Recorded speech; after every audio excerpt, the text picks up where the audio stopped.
اقامہ کی سماعی تجدید کی سہولت ختم کر دی گئی۔ جی ہاں، سعودی محکمہ پاسپورٹ اینڈ امیگریشن جوازات داخلے کا ذیلی ادارہ ہے۔ ایسے غیر ملکی جو انفرادی ویزے پر مقیم ہیں، ان کا اقامہ کم از کم 1 برس کے لیے ہی تجدید کیا جاتا ہے، اس سے کم ان کا اقامہ تجدید نہیں ہوگا۔ واضح ہے کہ ابشر پلیٹ فارم پر اقامہ کی تجدید کی کمانڈ دینے سے قبل یہ ضروری ہے کہ بینک کی سداد سسٹم میں مکمل فیس جمع کرائی جائے۔ فیس کم ہونے کی صورت میں اگر ابشر پر اقامہ کی تجدید کی کمانڈ دی جائے تو سسٹم میں اسے مسترد کر دیا جاتا ہے اور اقامہ تجدید نہیں کیا جاتا۔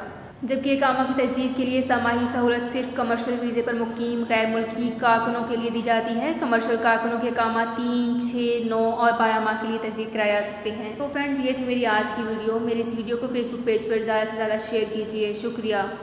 سعودی عرب میں مقیم غیر ملکیوں کے لیے بہت بڑی خوشخبری آ گئی ہے۔ اب کوئی بھی شخص جو اپنے ملک جانا چاہتا ہے اور اس کا اقامہ ایکسپائر ہو یا اقامہ ویلڈ ہو، شرکہ بند ہو، مسسہ بند ہو یا کفیل چھٹی نہ لگا رہا ہو یا کوئی بھی مسئلہ ہو، تو آپ ہمارے ساتھ رابطہ کریں۔ ہم انشاءاللہ آپ کو 3 دن کے اندر اندر ایمبیسی کے ذریعے آپ کا خروج لگا کر آپ کو آپ کے ملک واپس بھیج دیں گے۔ کوئی بھی انڈین، پاکستانی، نیپالین، بنگلہ دیشی، سری لنکن یا کسی بھی ملک کا ہو، وہ آسانی سے بغیر کسی پریشانی کے اپنے ملک واپس جا سکتا ہے۔ جی ہاں، اسکرین پر آپ کے سامنے جو نمبر شو ہو رہا ہے، اس پر آپ کانٹیکٹ کریں۔ انشاءاللہ 3 دن کے اندر اندر آپ کو آپ کے ملک واپس بھیج دیا جائے گا۔ مطلوب کیس والے رابطہ نہ کریں۔ شکریہ۔